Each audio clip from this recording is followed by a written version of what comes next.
এই গণতন্ত্রের ধোঁকা থেকে তোমরা পালাও, কারণ 200 গাধার মস্তিষ্ক এক জায়গায় করলে কখনো একজন মানুষের ব্রেন তৈরি হয় না, হবে তাই? আমেরিকায় ইলেকটোরাল ভোটে ক্ষমতা গঠিত হয়, আর বাংলাদেশের কত গণতন্ত্র ক্ষমতা গঠিত হয়। আমেরিকা জাতে মাতাল তালে ঠিক ওর দেশে চালু রাখছে ইলেকটোরাল, পপুলার ভোটের কোনো দাম নাই। আর ইসলাম এটাই চেয়েছিল, যারা জ্ঞানী মানুষ তাদের মাধ্যমে যোগ্য নেতা নির্বাচিত হবে। আর এখানে অধিকাংশে যারা সন্ত্রাসী, পাগল, তারপরে মদখোর, তারপরে কি বলবো অশিক্ষিত, এরাই নেতা হয়। ইসলামে এর কোনো সুযোগ নাই। আমাদের এই তত্ত্বাবধায়ক সরকার আসলেন, কিন্তু আপনাদের মনের আশা কি পূরণ হয়েছে? কিভাবে? এটা তো বিশ্লেষণ আছে, বিশ্লেষণ নাই। অধিকাংশ মানুষ হলেন বাংলাদেশের ইসলামপন্থী, আর যারা আসছে তারা কি ইসলামপন্থী? নামাজ পড়ে কিনা তাই সন্দেহ আছে। আমাদের ছেলেরা স্বাধীনতা অর্জন করলো, এত পরিশ্রম করলো, কিন্তু ইন্ডিয়া কি বলছে? 140 কোটি মানুষ আজকে সংখ্যালঘুদের উপরে আক্রমণের জন্য তারা কাঁদছে, তারা উদ্বিগ্ন। মানে বাকি 40 কোটি মুসলিমকে বাদ দিছে এই কসাই মোদি। খেয়াল করছেন আপনি? এই ভারত উপমহাদেশের প্রথম ইন্ডিয়াতে মন্ত্রী পরিষদ গঠিত হয়েছে যেখানে কোনো মুসলিম ব্যক্তি মন্ত্রী হয়নি। আপনারা অবগত হয়েছেন বর্তমানে দেশের পরিস্থিতি, বিশেষ করে পূর্বাঞ্চলের অবস্থাটা খুবই খারাপ। পুরো ফেনী জেলা এখন পানির নিচে, রাস্তাঘাট ডুবে গেছে। সংকটটা এতটাই বেশি, বাংলাদেশের প্রায় হাসপাতালে বহু রোগী তারা কাতরাচ্ছে। গতকাল পত্রিকায় দেখলাম একটা ছেলের দেহে 70টি গুলি লেগেছে, সুররা গুলি যাকে বলে। অনেকেই 2 চোখ হারিয়ে ফেলেছে। যখন এ সমস্ত আহত, অনেকের পা কেটে ফেলতে হয়েছে, অনেকের হাত কেটে ফেলতে হয়েছে। এরকম একটা পরিবেশ প্রেক্ষাপটে সবাই যখন এই আহত ছাত্রদের পাশে দাঁড়াচ্ছিল, ওই মুহূর্তে হঠাৎ এই বন্যা, চিৎকার, আহাজারি, এটা যে কত কষ্টকর। প্রথমত আল্লাহর কাছে আমরা দোয়া করি, আল্লাহ রাব্বুল আলামিন যেন আমাদের উপরে রহমত নাজিল করে, আল্লাহ যেন তার বিশেষ সাকিনা আমাদের উপরে নাজিল করেন। আল্লাহ চাইলে অল্প সময়ে আমাদের এই ভূখণ্ডকে শান্তিময় করে দিতে পারেন ইনশাআল্লাহ। দোয়া সবার কবুল হয় না, কিছু কিছু মানুষের দোয়া কবুল হয়। আমি সবাইকে বলছি, আপনারা দোয়া করবেন আল্লাহ যেন আমাদের এই দেশটাকে তাওহীদের দেশে পরিণত করে।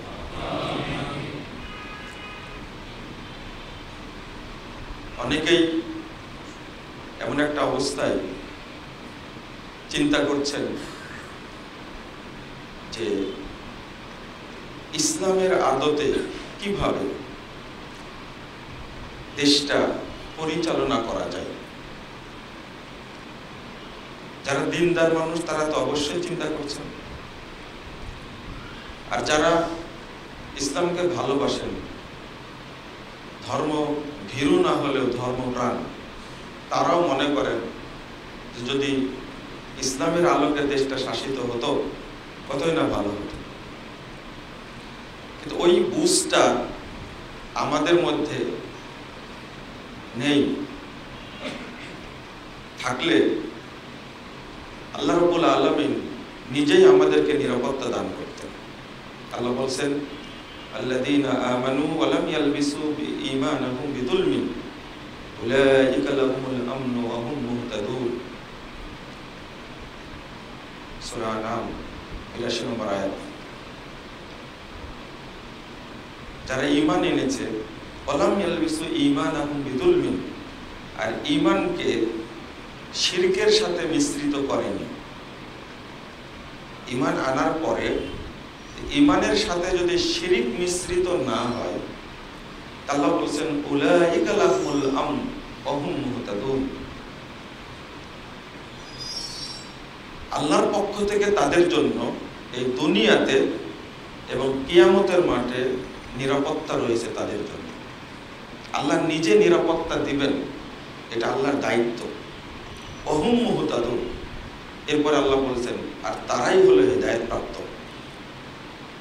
তা আমাদের মধ্যে ওই বুঝটা নাই যে ঈমান আনার পরে শিরিক কি করে করে মানুষ করে, কুফরি কি করে করে করে। যখনই ঈমানের সাথে কুফর মিশ্রিত হয়, তাওহীদের সাথে যখনই তাগুত মিশ্রিত হয় এবং শিরকের সাথে যখন ঈমান মিশ্রিত হয়ে যায়, তখন আল্লাহ তাদের উপর থেকে নিরাপত্তা তুলে নেন, রহমতের দৃষ্টিটা তুলে নেন। যদি এই বুঝটা থাকতো, তাহলে প্রায় ৯৫% মুসলিম দেশে এই পাশ্চাত্যের শাসন ব্যবস্থা চলতো না। এই ভোগ আপনাদের করতেই হবে। গণতান্ত্রিক যে পদ্ধতি, এটা হলো একটা, আমরা আগে থেকেই বলি, লেখালেখিও করি, এটা একটা ধোঁকাতন্ত্র, এটা হলো সন্ত্রাসতন্ত্র। এর ফজিলত হলো আয়নাঘর, এর ফজিলত হলো গুম, খুন, ধর্ষণ, স্বৈরতন্ত্র। যতদিন এটা মুসলিমরা না বুঝবে, ততদিন আল্লাহ রহমত নাজিল করবেন না। অথচ আমাদের মডেল যিনি মুহাম্মদ রাসূলুল্লাহ সাল্লাল্লাহু আলাইহি ওয়াসাল্লাম এবং নবী রাসূলগণ, তাদের নীতি তো আমরা মানি না, শুধু দাবি করি আমরা মুসলিম। কিন্তু হিসাব করতে গেলে দেখা যাবে, যদি আপনি নিজের ঈমানকে যাচাই করেন, তো প্রমাণিত হবে আমি মুশরিক হয়ে আছি বহু আগে থেকে। আল্লাহ বলেছেন, ওমা ইউমিনু আকসারুহুম বিল্লাহ ইল্লা ওয়া হুম মুশরিকুন, সূরা ইউসুফ ১০৬ নম্বর আয়াত। আল্লাহ বলেছেন, যারা আল্লাহর প্রতি ঈমান এনেছে তাদের অধিকাংশই মুশরিক। এটা কেমন কথা? ঈমান আনলে মুমিন হয়, কিন্তু আল্লাহ নিজে বলছেন অধিকাংশ মানুষ আল্লাহর প্রতি ঈমান আনা সত্ত্বেও কি মুশরিক। আস্তাগফিরুল্লাহ। রাসূল সাল্লাল্লাহু আলাইহি ওয়াসাল্লাম বলছেন, ইয়াতি আলান নাস জামান, মানুষের সামনে একটা যুগ আসবে, একটা সময় আসবে, ইস্তামিউন ওয়া ইসাল্লুনা ফিল মাসাজিদ, লোকেরা দলে দলে মসজিদে যাবে এবং সালাত আদায় করবে। প্রত্যেকটা মসজিদ মুসল্লি দ্বারা পূর্ণ থাকবে। আজকে যান, যতগুলো মসজিদ আছে ঢাকা শহরে, মুসল্লি ধরবে না, এত মুসল্লি। ইস্তামিউন ওয়া ইসাল্লুনা ফিল মাসাজিদ, প্রত্যেকটা মসজিদ মুসল্লি দ্বারা পূর্ণ থাকবে। ওয়ালাইসা ফীহিম মুমিন, কিন্তু কোন মসজিদে একজন ঈমানদার পাওয়া যাবে না। ৩০,৯৯২ নম্বর হাদিস, মুসান্নাফ ইবনে আবি শাইবার মধ্যে এসেছে। তা আপনি যাবেন কোথায়? একদিকে আল্লাহ নিজেই বলছেন ঈমান আনা সত্ত্বেও সব মুশরিক, অধিকাংশই মুশরিক। রাসূল সাল্লাল্লাহু আলাইহি সাল্লাম বলছেন যে নামাজ পড়বে কিন্তু সব কি বেঈমান।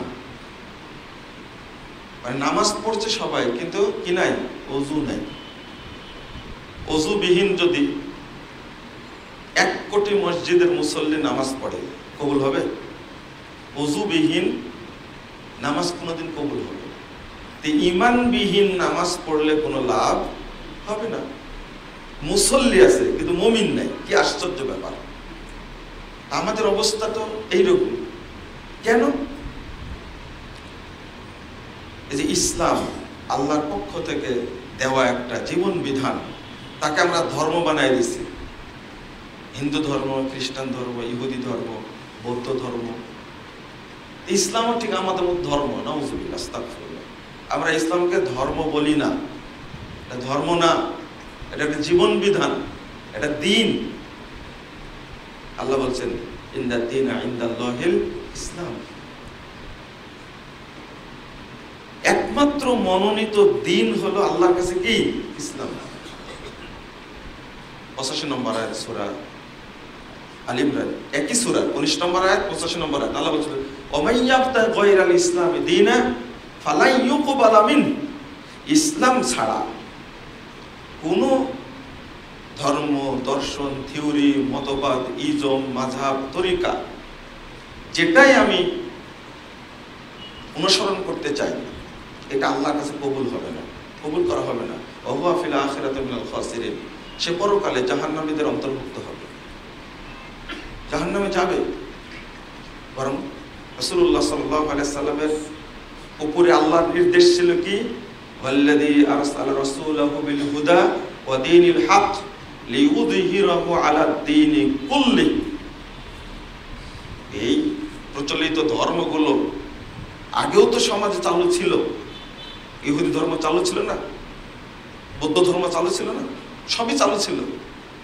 জাহেলি তন্ত্র চালু ছিল। আল্লাহ নির্দেশ দিয়ে বলছেন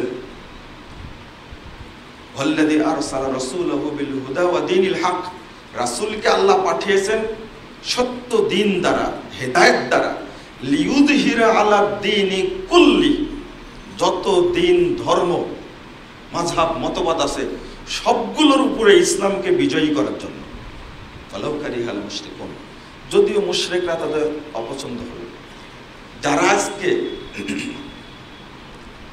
সব দিন, সব ধর্ম, মতবাদকে ডিলিট করতে, অবজ্ঞা করতে, প্রত্যাখ্যান করতে অপছন্দ করে, তারাই মুশরিক। আপনি বলবেন যে কেন বাবা, ইসলামের সাথে একটু গণতন্ত্রকে মিশায়া কাজ করলে সমস্যা কি? এত কঠোর কেন? জাতীয়তাবাদ, ন্যাশনালিজম যাকে বলছে, সেকুলারিজম, এই এক একটা সব কুফরি তন্ত্র। যতদিন এটা মাথায় না ঢুকবে, গণতন্ত্র বললাম একটা ধোকাতন্ত্র, কুফরি তন্ত্র। এই যে কিছুদিনের জন্য আসছে, 6 মাস থাকবে না 6 বছর থাকবে, আল্লাহ ভালো জানে। এরপরে কিন্তু আবারও আসবে ধারাবাহিকতা ওইটাই। এই গণতন্ত্রের ছোঁয়া আলহামদুলিল্লাহ সৌদি আরবে এখনো লাগেনি, এখনো কুয়েতে লাগেনি, দুবাই লাগেনি। আপনার কাছে এই রাষ্ট্রগুলো অ্যালার্জি হলেও আপনার এই সোনার গণতন্ত্রের, সোনার দেশের চেয়ে অনেক ভালো আছে, অনেক ভালো আছে আলহামদুলিল্লাহ। আপনারা না বোঝার কারণে এই অ্যালার্জি আপনাদের মধ্যে এক শ্রেণীর ইসলামপন্থী তৈরি করেছে। সৌদি বিদ্বেষ, সৌদি আলেম বিদ্বেষ, এগুলো তৈরি করেছে এক শ্রেণীর টুপিওয়ালা। ওদের কাজ হলো সারাদিন সৌদি আরবকে গালিগালাজ করা। কিন্তু সৌদি আরবের রীতিটা আপনার বুঝতে অনেক ভুল হয়েছে। সৌদি যারা, সৌদি বিদ্বেষী যারা, তারা হলো ইরানপন্থী, তারা হলো তালেবানপন্থী। ইরানি শিয়া আকিদার সাথে সুন্নিদের সালাফি আকিদার কোনো সম্পর্ক আছে? আপনার ঈমান সেই জায়গায় শেষ। যারা বিশ্বাস করে কোরআন বিকৃত, নাউযুবিল্লাহ, আস্তাগফিরুল্লাহ। ইরানে যে কোরআন দ্বারা শাসন করা হয়, এই কোরআনটা হলো 90 পারা, আর আমরা আল্লাহর পক্ষতে যে কোরআন পেয়েছি সেটা কয় পারা? 30 পারা। আপনি এখানে তো ঈমান শেষ। আমাদের কোরআনের আয়াত হলো 6000 কত 236টা, আর তাদের কোরআনের আয়াত হলো 17,000। কত হলো? 3 ভাগের 2 ভাগ বেশি হয়ে গেল না? চিন্তা করেন, তারা নিজেরাই গর্বের সাথে লিখছে। ইরানি লোকেরা আকিদা হলো রাফেজি আকিদা, আর ওই বিপ্লব আপনি চাচ্ছেন সৌদি আরবের সাথে দ্বন্দ্ব পাকায়া। নাউযুবিল্লাহ, আস্তাগফিরুল্লাহ। তারা মনে করে মা আয়েশা জেনা করেছিলেন, আর ওই জেনার শাস্তি ওদের 12 ইমামের শেষ ইমাম মরে গেছে, কিন্তু আকাশে লুকিয়ে আছে, সে নাজিল হয়ে আয়েশার কবর তুলে তাকে জেনার শাস্তি কার্যকর করবে। আস্তাগফিরুল্লাহ, আস্তাগফিরুল্লাহ। এই সমস্ত বাজে আকিদা মাত্র 5 জন সাহাবী ছাড়া বাকি সবাইকে এই ইরানের রাফেজিরা কাফের মনে করে। তো আমাদের বুঝটা এতটাই দুর্বল। আমাকে বলছেন একজন, এই আকিদা মানহাজের আর দাওয়াত কতদিন দিবেন, কখন ক্ষমতায় যাবেন? আমি বললাম যে আকিদা মানহাজের দাওয়াত দিতেই থাকব। আল্লাহ যেদিন কবুল করবেন এই ইসলাম, এই তাওহীদ ভিত্তিক ইসলাম রাষ্ট্র ক্ষমতা থেকে দেশকে, জনগণকে শাসন করবে, সেই দিন পর্যন্ত আমরা অপেক্ষা করব। যদিও 1000 বছর পার হয়ে যায়, যে 1000 বছর বাঁচবে কদিন আপনি? আমি বললাম যে 1000 বছর বলতে উদ্দেশ্য হলো নূহ আলাইহিস সালাতু ওয়াস সালাম, তিনি 950 বছর দাওয়াতি কাজ করেছেন, 950 বছর, কিন্তু তার ফল ছিল মাত্র 39 জন মানুষ। 41 জন মানুষ হেদায়েত পেয়েছিল, আল্লাহ হেদায়েত দান করেছিলেন 950 বছর দাওয়াত দিয়ে। অথচ এমন একজন নবী, তিনি বলছেন আসরারতু লাকুম ওয়া আলানতু, আমি গোপনে দাওয়াত দিয়েছি, প্রকাশ্যে দাওয়াত দিয়েছি, আমি রাতে দাওয়াত দিয়েছি, দিনে দাওয়াত দিয়েছি, কিন্তু আমার এই দাওয়াত তাদের কোনো উপকার করেনি। আমরা তো দাওয়াত দেই না, আমরা একটা টাইম নিয়ে চেষ্টা করে দাওয়াতি কাজ করি। নূহ আলাইহিস সালাতু ওয়াস সালাম একজন নবী, তিনি দাওয়াত দিয়েছেন। ইব্রাহিম আলাইহিস সালাতু ওয়াস সালাম এত বড় একজন নবী, আবুল আম্বিয়া, তিনি দাওয়াতি কাজ করেছেন। মূসা আলাইহিস সালাম এত বড় একটা মুখলেস নবী, এত মর্যাদাবান নবী, এত অভিজ্ঞ নবী, তিনি দাওয়াতি কাজ করেছেন। আল্লাহ ফেরাউনের বাহিনীকে ডুবিয়ে মারলেন। মূসা আলাইহিস সালাম নদী পার হয়ে, বাহারে কুলজুম পার হয়ে চলে গেলেন। ফেরাউনের সংসদ ফাঁকা, সিংহাসন ফাঁকা, কিন্তু আল্লাহ বললেন না যে তুমি আবার যাও, এবার স্বয়ং সিংহাসনে উঠে তুমি দাওয়াতি কাজ করো, এটা বলেননি। কারণ ইসলাম কি চায়, কাদের উপরে দাওয়াতি কাজ করতে চায়? রাসূলুল্লাহ সাল্লাল্লাহু আলাইহি ওয়াসাল্লাম এত বড় মানুষ। মুসা আলাইহিস সালাম কেন অভিজ্ঞ বললাম? প্রথম আসমানে দেখা হলো আদম আলাইহিস সালামের সঙ্গে, দ্বিতীয় আসমানে দেখা হলো ঈসা আলাইহিস সালামের সাথে, এইভাবে সপ্তম আসমানে দেখা হয়েছে ইব্রাহিম আলাইহিস সালামের সাথে, ষষ্ঠ আসমানে মুসা আলাইহিস সালাম। আল্লাহ যখন তাকে 50 ওয়াক্ত নামাজ দিলেন, সালাত দিলেন, তখন প্রথম দেখা হলো কার সাথে? পরামর্শ দিলেন কে? মুসা আলাইহিস সালাম। তোমার উম্মত পারবে না, আবার যাও। গেলেন, আবার কমালেন কয় ওয়াক্ত? 5। আবার গেলেন, আবার বললেন পারবে না, আমি উম্মত চড়াইছি, আমি জানি। আবার গেলেন। 5 করে কমাতে হলে আল্লাহর কাছে মুহাম্মদ সাল্লাল্লাহু আলাইহি ওয়াসাল্লাম কয়বার গেলেন? 9 বার। প্রথম একবার, শেষবারে যখন বলছেন মোহাম্মদ আবার যাও, বলছে আমার খুব লজ্জা হচ্ছে, আমি আর আল্লাহর কাছে যেতে পারবো না। মুসা আলাইহিস সালামের এই ধারণা ঠিক আছে, তোমার উম্মত পারবে না, এই 5 ওয়াক্ত আদায় ঠিক সালাত আদায় করতে পারেন? এই 5টা ওয়াক্ত সালাত আদায় করা কত ভারী আপনার উপরে। বউ পড়ে তা আপনি পড়েন না, আপনি পড়লে বউ পড়ে না, 2 জন স্বামী স্ত্রী পড়েন, বাচ্চাগুলো একটাও পড়ে না। বুড়া যখন হয়ে যায়, দাড়ি পেকে যায়, ওই দাড়ি এখন রাখে, জামাই হয়েছে, এখন দাড়িটা রাখতে হবে, মসজিদে যেতে হবে। জীবনের 70 বছরে আপনার পেরিয়ে গেছে ইতিমধ্যে 50 বছর, 55 বছর পার হয়েছে, তারপরে কি আপনি সালাত শুরু করেন?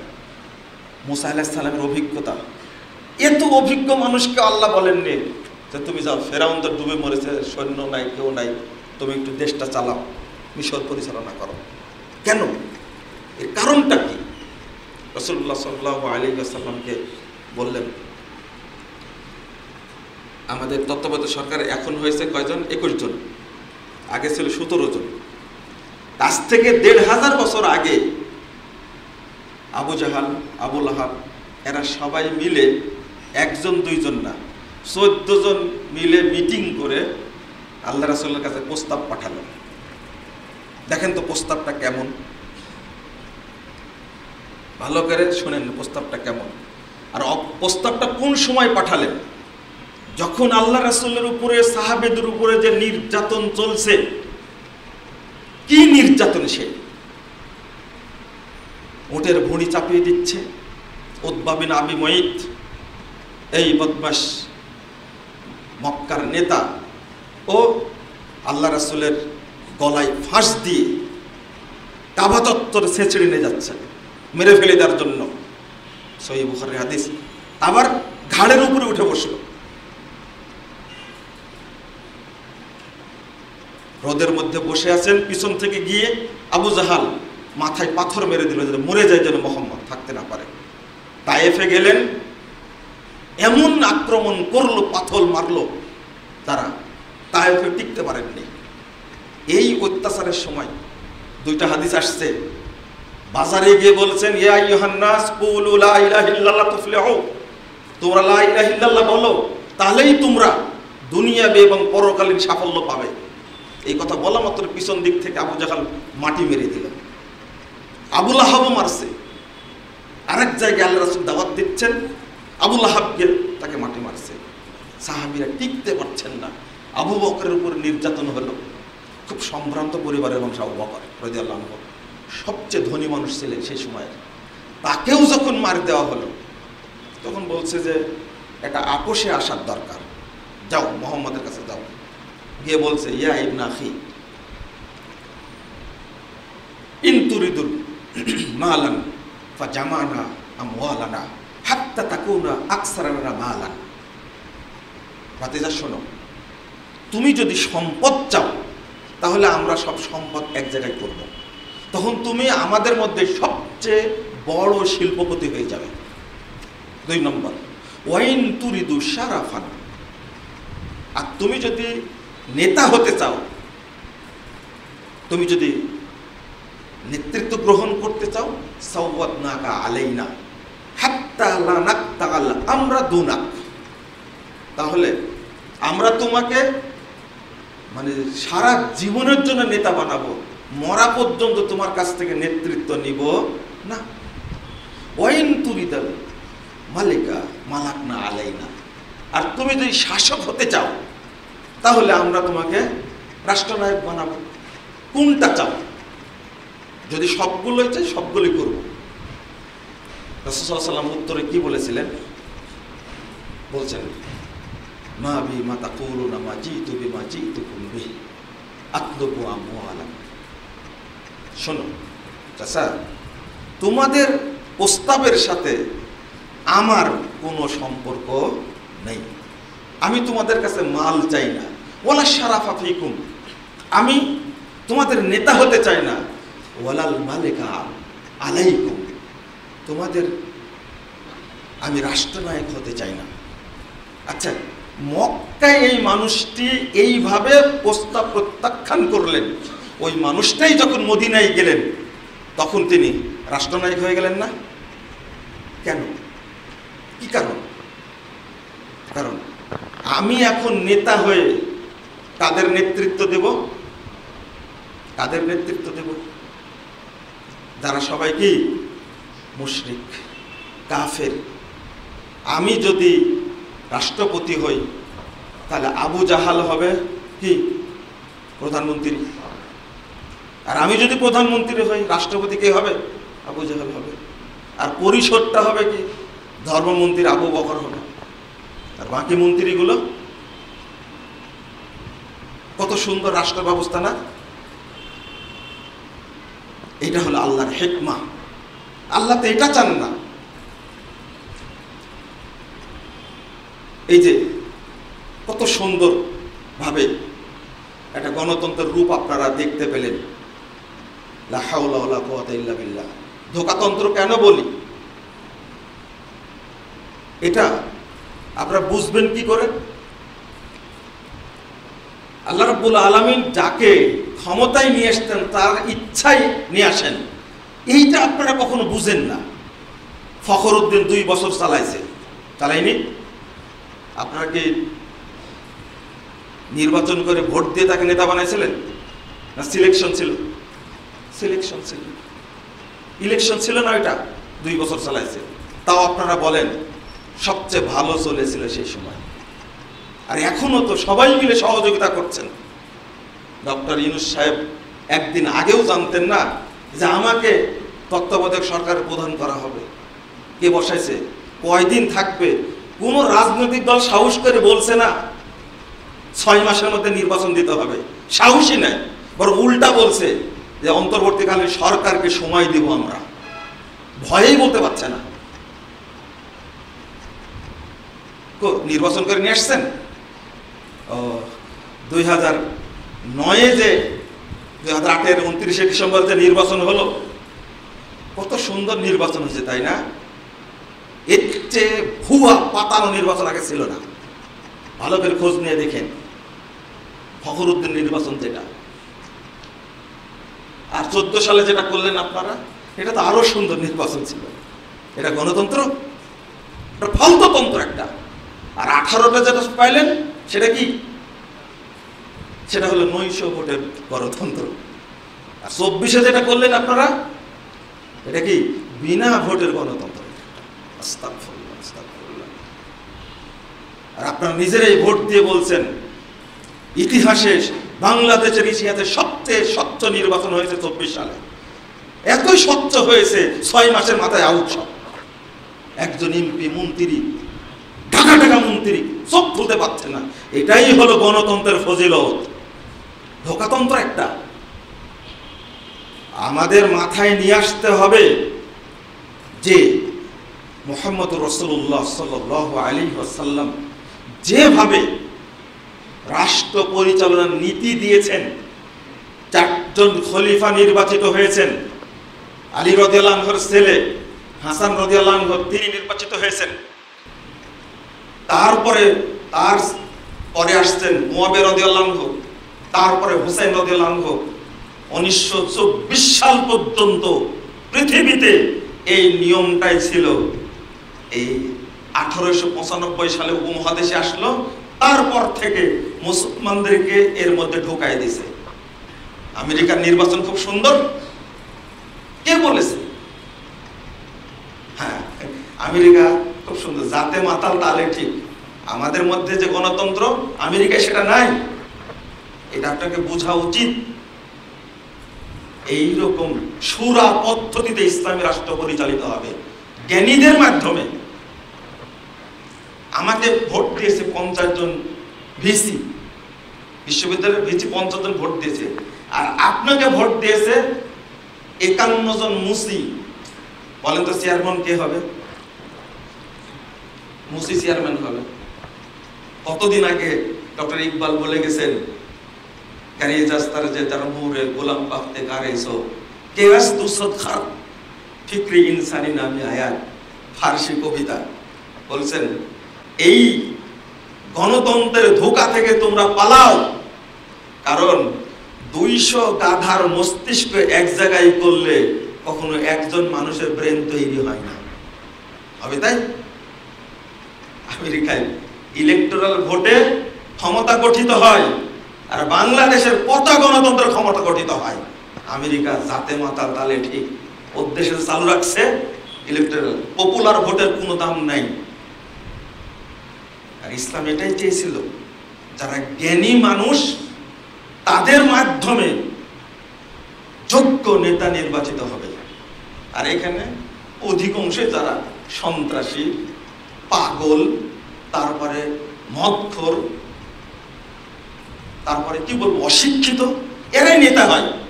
ইসলামে এর কোনো সুযোগ নাই। আমাদের এই তত্ত্বাবধায়ক সরকার আসলেন, কিন্তু আপনাদের মনের আশা কি পূরণ হয়েছে? কিভাবে? এটা তো বিশ্লেষণ আছে, বিশ্লেষণ নাই। অধিকাংশ মানুষ হলেন বাংলাদেশের ইসলামপন্থী, আর যারা আসছে তারা কি ইসলামপন্থী? নামাজ পড়ে কিনা তাই সন্দেহ আছে। আমাদের ছেলেরা স্বাধীনতা অর্জন করলো, এত পরিশ্রম করলো, কিন্তু ইন্ডিয়া কি বলছে? 140 কোটি মানুষ আজকে সংখ্যালঘুদের উপরে আক্রমণের জন্য তারা কাঁদছে, তারা উদ্বিগ্ন। মানে বাকি 40 কোটি মুসলিমকে বাদ দিছে এই কসাই মোদি। খেয়াল করছেন আপনি? এই ভারত উপমহাদেশে প্রথম ইন্ডিয়াতে মন্ত্রী পরিষদ গঠিত হয়েছে যেখানে কোনো মুসলিম ব্যক্তি মন্ত্রী হয়নি। বাংলাদেশকে এতগুলো বাদ ছেড়ে দিয়েছে। চিন্তা করতে পারছেন, ভাবতে পারছেন? ইন্ডিয়ার প্রধান বিচারপতি বক্তব্য দেয় বাংলাদেশের বিরুদ্ধে, স্বাধীনতা কেমন এটা বোঝা যাচ্ছে। আপনি ভাবতেই পারবেন না। ও ছাত্র ভাইরা, আমরা স্বাধীন, তাই না? স্বাধীন হলে অপর দেশ এইভাবে একটা দেশকে বিপদে ফেলার জন্য প্রধানমন্ত্রী কথা বলে, প্রধান বিচারপতি কথা বলে, আমাদের কিছুই নাই ঝুড়িতে। আল্লাহ যেন এই দেশকে হেফাজত করেন, বলেন আমিন। হবে ইনশাআল্লাহ, আল্লাহ আমাদের নিরাপত্তা দিবেন ইনশাআল্লাহ। আমরা যদি ঈমানটাকে পরিষ্কার করি এই ধোঁকা থেকে, এই শিরিক থেকে, এই কুফর থেকে। আমার কথা স্পষ্ট, আমাদের চেতনায়, ঈমানে যেন কখনো এই শিরিকি ধোঁকা, কুফরি ধোঁকা যেন স্পর্শ না করে। আল্লাহ যেন আমাদেরকে এগুলো থেকে হেফাজত করেন, আমিন ইয়া রাব্বাল আলামিন। চিন্তা কুড়িয়ে কুড়ে নষ্ট করে দিয়েছে, আমাদের এই ব্রেনটাকে নষ্ট করে দিয়েছে। বন্ধুরা আমার, যদি আপনি দেশপ্রেমিক হন তাহলে অবশ্যই এই দেশটাকে আপনার উপরে ফরজ, এই দেশটাকে ইসলামের আলোকে ঢেলে সাজানো। তত্ত্বাবধায়ক সরকারের শপথ হয়ে গেল, পরের দিন চলে গেলেন। ওই যে একজন মৌলবীকে রাখা হয়েছে, স্মৃতিসৌধে গেলেন, ওদের একটু মুনাজাত করে দেন। এটা মুনাজাতে, আর কি কিছু করার নাই তার। দিগন্ত টিভি ওই একদিনে কি হয়ে গেছে, একদিন পরে নিষেধাজ্ঞা উঠে গেছে, কিন্তু পিস টিভি চালুর কথা এখনো আসেনি। দিগন্ত টিভি চালু করতে, ইসলামিক টিভি চালু করতে অনেকদিন সময় লাগবে, কিন্তু পিস টিভি চালু করার জন্য শুধু ক্যাবেলের নাম্বার পরিবর্তন করা লাগবে, 1 সেকেন্ড সময় লাগবে, এখনো চালু হয়নি। শহীদ মিনারে গিয়ে কত সুন্দরভাবে নীরবতা পালন করলাম। যদি কোনো ব্যক্তি এইরকম শিরকে আক্রান্ত হয়, তার ঈমান থাকবে? বলেন, এটা হলো শিরকে আকবার, যা ইসলাম থেকে বের করে দিবে। কিন্তু আমি তো করতে পারি না সেটা। যার মধ্যে ঈমান আছে সেটা কোনোদিন পিটালেও করতে পারবে না। এটা আপনি কি পারবেন? একটা ঘরের মধ্যে বিভিন্ন ধরনের মূর্তি, এখন আপনাকে প্রস্তাব দেওয়া হলো ঘর থেকে বের করা হবে, এই যে কোনো মূর্তির একটাকে পছন্দ করা লাগবে। আপনি পারবেন? হ্যাঁ, মনে করেন একটা মূর্তি তৈরি করা হয়েছে 2.5 মণ স্বর্ণ দ্বারা, আপনি সেই মূর্তিকে সাপোর্ট করতে পারবেন না। আপনি যদি মুমিন হন, আপনি বলবেন আমি এক আল্লাহকে মানি, কোনো মূর্তিকে মানতে পারবো না। এটাই হলো চেতনা। এটাতেই মুহাম্মদ রাসূলুল্লাহ সাল্লাল্লাহু আলাইহি সাল্লাম আমাদের উদ্বুদ্ধ করেছিলেন। বন্ধুরা আমার, আমরা একটু ভাবি না, চিন্তা করি না যে আমার ঈমানটা কিভাবে সংরক্ষিত থাকবে, আমার ঈমানটা কিভাবে কুফর মুক্ত থাকবে, শিরক মুক্ত থাকবে। এইভাবে যদি আপনি জীবন যাপন করেন আরো 10,000 বছর, আল্লাহ যদি আপনার হায়াত দেয়, আপনার ইবাদতও কবুল হবে না, আল্লাহর সাহায্য আমার উপরে আপনার উপরে আসবে না, প্রশ্নই আসে না, অসম্ভব। এটাই হলো আগুন আর পানির পার্থক্য, শিরক এবং তাওহীদের পার্থক্য এখানে। তা আমরা বুঝবো না। আজকে আপনাদের বলবো, এই ক্রান্তিকাল চলছে, এই অবস্থায় আপনাদের যার যার সামর্থ্য আছে তা আপনারা নিয়ে মানুষের পাশে দাঁড়ান। এটা একটা ঈমানের অংশ। আল্লাহ বলছেন ওয়াহসিনু ইন্নাল্লাহা ইউহিব্বুল মুহসিনিন, তোমরা মানুষের প্রতি ইহসান করো, আল্লাহ রাব্বুল আলামিন ইহসানকারীদেরকে ভালোবাসেন। আল্লাহ বলছেন ইন তুবদুস সাদাকাত ফানিম্মা হিয়া, যদি তারা সাদকা করে প্রকাশ্যে তাহলে সেটা ভালো। ওয়া ইন তুখফুহা ওয়া তুতুহাল ফুকারা ফাহুয়া খায়রুল লাকুম, আর যদি দরিদ্রদেরকে, অসহায় ব্যক্তিদেরকে গোপনে দেয় তাহলে ফাহুয়া খায়রুল লাকুম, এটা অতীব উত্তম। ইউকাফিরু আনকুম মিন সাইয়্যাতিকুম, 2 নম্বর কথা হলো আল্লাহ রাব্বুল আলামিন তাদের মধ্যে যে খারাপই আছে, অকল্যাণ আছে, আল্লাহ সবগুলোকে দূর করে দিবেন। একদিকে এটা হলো আল্লাহর কাছে উত্তম।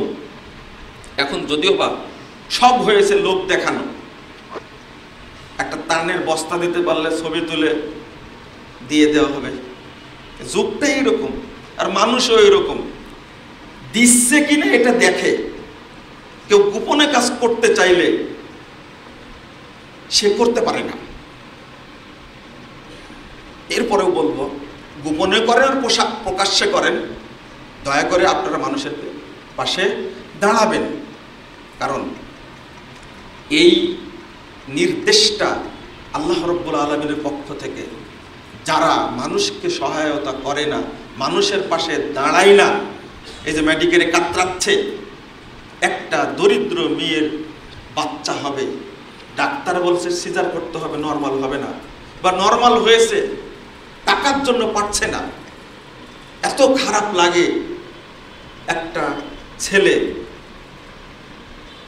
গাইবান্ধা থেকে মাকে নিয়ে আসছে চিকিৎসা করার জন্য, আর আমরা এমন বিপদে আছি, যেহেতু কথা বলি, এই যে ভিডিও করে ছেড়ে দেয়, মানুষ আমাদের কাছে এসে বলে যে কিছু সাহায্য দেন না, কিন্তু আমাদের তো টাকা পয়সা নেই, মানুষের সাহায্য নিয়ে আমরা সেগুলো দেই। মানুষ ফোন দেয়, কত মানুষ যে কত অসহায় হয়ে আছে, এটা আপনি মাঠে না নামলে বুঝতে পারবেন না, এত কষ্টকর। লা হাওলা ওয়ালা কুওয়াতা ইল্লা বিল্লাহ। আল্লাহ রাব্বুল আলামিন বলছেন, পড়েছেন না, আরাইতাল্লাযী ইউকাযযিবু বিদ্দীন ফাযালিকাল্লাযী ইয়াদুল ইয়াতীম ওয়া লা ইয়াহুদ্দু আলা তুআমিল মিসকিন। কিয়ামতের মাঠে ওই ব্যক্তিও অপরাধী। আমরা খুতবা দিচ্ছি, আমরা উৎসাহিত করছি আপনাদেরকে, মিসকিন, দরিদ্র, দুস্থ, পীড়িত মানুষের পাশে দাঁড়ান। যদি এটাও না করি তাহলে আল্লাহর কাছে আমি মুনাফিক হিসাবে উঠব। একজন দিবে আর একজন উৎসাহিত করবে, ওয়ালা ইয়াহুদ্দু আলা তুআমিল মিসকিন।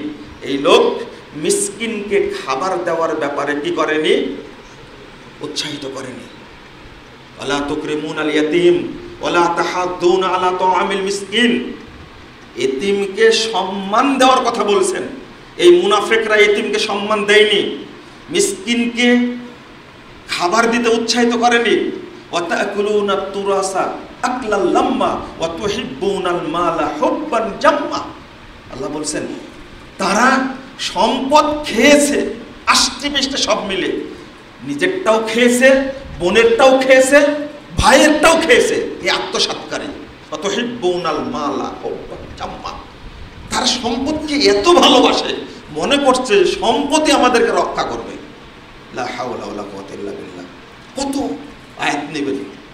আল্লাহ রাব্বুল আলামিন বলছেন এই মুনাফিকরা যখন মারা যাবে, আপনার সম্পদ আছে কিন্তু আপনি মানুষের সহযোগিতা করার জন্য দাঁড়াচ্ছেন না, যাচ্ছেন না। প্রথমত কাল কিয়ামতের মাঠে আল্লাহ রাব্বুল আলামিন আপনার বিরুদ্ধে বাদী হবেন। 2699 নম্বর হাদিস সহিহ মুসলিমের মধ্যে এসেছে। রাসূল সাল্লাল্লাহু আলাইহি ওয়াসাল্লাম বলছেন কিয়ামতের দিন আল্লাহ বলবেন, ইয়া ইবনে আদম ইন্নী মারিস্তু ফালাম তাউদনি, হে আদম সন্তান, আমি অসুস্থ ছিলাম, তুমি আমাকে সেবা দেওনি, আমার সেবা করনি। বলবে কাইফা আউদু ওয়া আনতা রাব্বুল আলামিন, আল্লাহ আপনি তো জগৎ সমূহের রব, আপনার সেবা করব কি করে, আপনি অসুস্থ হয়ে কি করবেন? আল্লাহ বলবেন কেন, আমার অমুক বান্দা অসুস্থ হয়ে কাতরাচ্ছিল, তুমি যদি তার কাছে যেতে তাহলে আজকে তুমি আমাকে তোমার পাশে পেতে। তাহলে ওই অসুস্থ ব্যক্তির পক্ষে বাদী হলেন কে? আল্লাহ। আল্লাহ যদি কারোর বিপক্ষে বাদী হন তাহলে কিয়ামতের মাঠে মুক্তির কোনো সুযোগ আছে? কোনো সুযোগ নাই। আর একজনকে বলবেন, হে ইবনে আদম ইন্নী ইসতামতাতুক, আমি তোমার কাছে খাবার চেয়েছিলাম, পেটে খাবার ছিল না, কিন্তু তুমি আমাকে খাবার দাওনি। একই কথা বলবে, আপনাকে কিভাবে খাওয়াবো? আল্লাহ বলবেন আমার অমুক বান্দা না খেয়েছিল, রাত চলে গেছে, দিন চলে গেছে, 2 দিন চলে গেছে, পেটে খাবার ছিল না, কিন্তু তুমি আমার ওই বান্দাকে খাবার দেওনি। আল্লাহ বাদী হয়ে গেছেন। আমি পানি চেয়েছিলাম, আজকে পানিতে সব টইটুম্বুর ভর্তি, কিন্তু পান করার মতো পানি নাই, খাবে সেই পানি নাই। যদি এটা বাস্তবতা, যদি আপনার সামর্থ্য থাকে যে আমি 5 বোতল পানি দিতে পারবো, আপনি দেন। আপনি একটু ওষুধ দিতে পারবেন, আপনি দেন। সিলেটে গিয়েছি, তারপরে কুড়িগ্রাম, লালমনিরহাট, নীলফামারী, গাইবান্ধা, সুন্দরগঞ্জ, 2 ঘন্টা নৌকা চালিয়ে যাওয়ার পরে দেখছি সেই জায়গায় গ্রাম পানিতে ভাসছে, ছোট ছোট বাচ্চা নিয়ে তারা কিভাবে বসবাস করছে। ট্যাবলেট নিয়ে গেছি, পানি দিয়ে পানিটা শোধন করে খাবে, এই জিনিসটাও তাদের নাই। কান্না, হাহাকার আর চিৎকার। আমি সেদিন বুঝেছি যে মানুষের পানিটা কত জরুরি। আমরা যদি না দাঁড়াই, আর একটা হাদিস আসছে, রাসূল সাল্লাল্লাহু আলাইহি ওয়াসাল্লাম বলেছেন কিয়ামতের মাঠে কুল্লু মুতাআল্লিকিন কুল্লু মুতাকাল্লিকিন জারিন, আল্লাহু আকবার। কাল কিয়ামতের মাঠে প্রত্যেক ব্যক্তি তার পরশির কারণে বন্দিত্ব গ্রহণ করবে, আটক রাখা হবে, আটক থাকবে।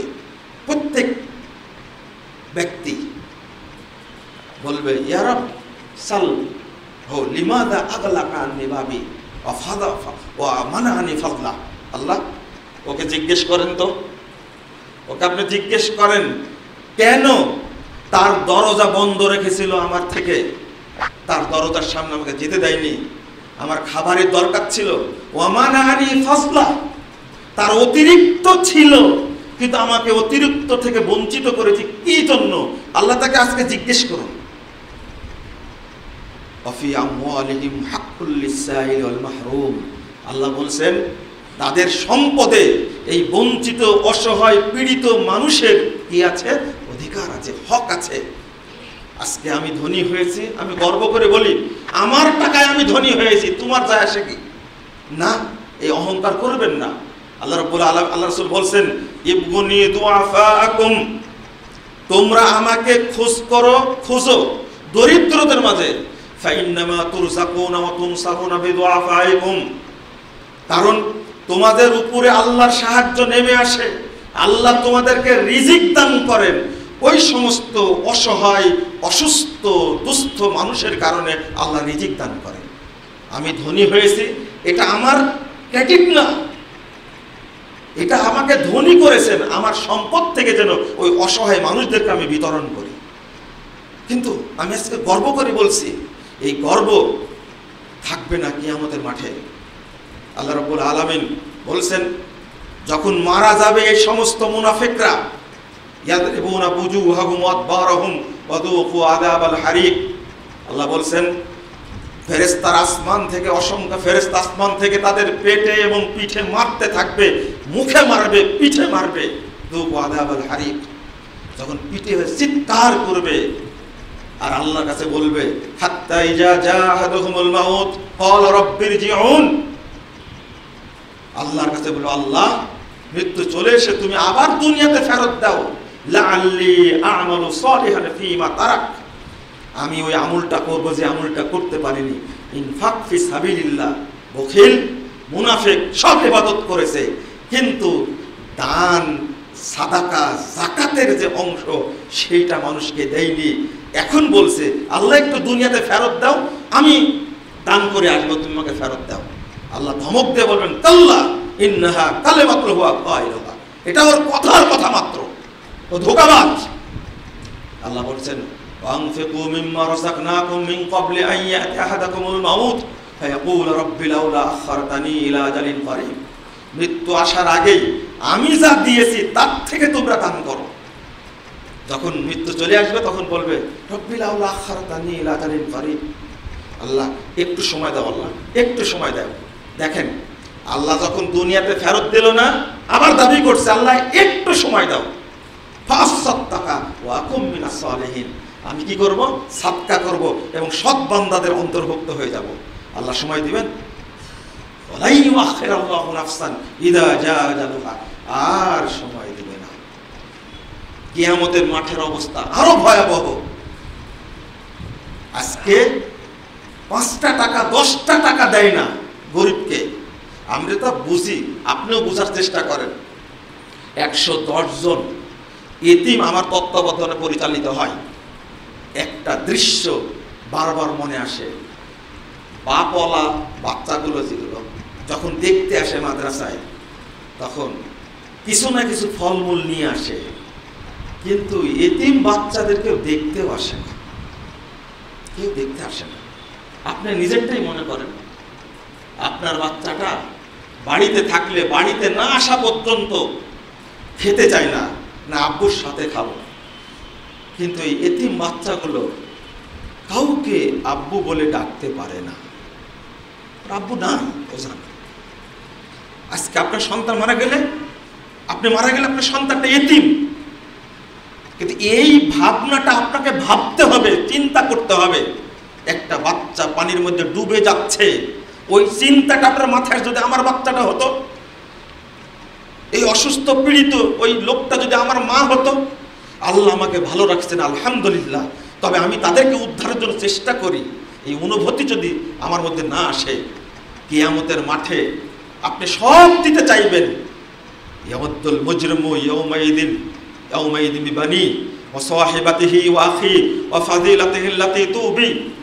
আল্লাহ বলছেন, এই মুনাফিক কিয়ামতের মাঠে আল্লাহকে বলবে, আল্লাহ তুমি আমার সন্তানকে এবং আমার স্ত্রীকে জাহান্নামে দাও, আমাকে বাঁচাও জাহান্নাম থেকে। ওয়াসাহিবাতিহি ওয়া আখি, আমার ভাই যারা আছে, স্ত্রী আছে, তাদের। তারপরে বলেছেন ওয়া ফাসিলাতিহি আল্লাতী তুবি, আর যারা আমার আত্মীয় স্বজন বংশের লোক আছে সবাইকে তুমি জাহান্নামে দাও।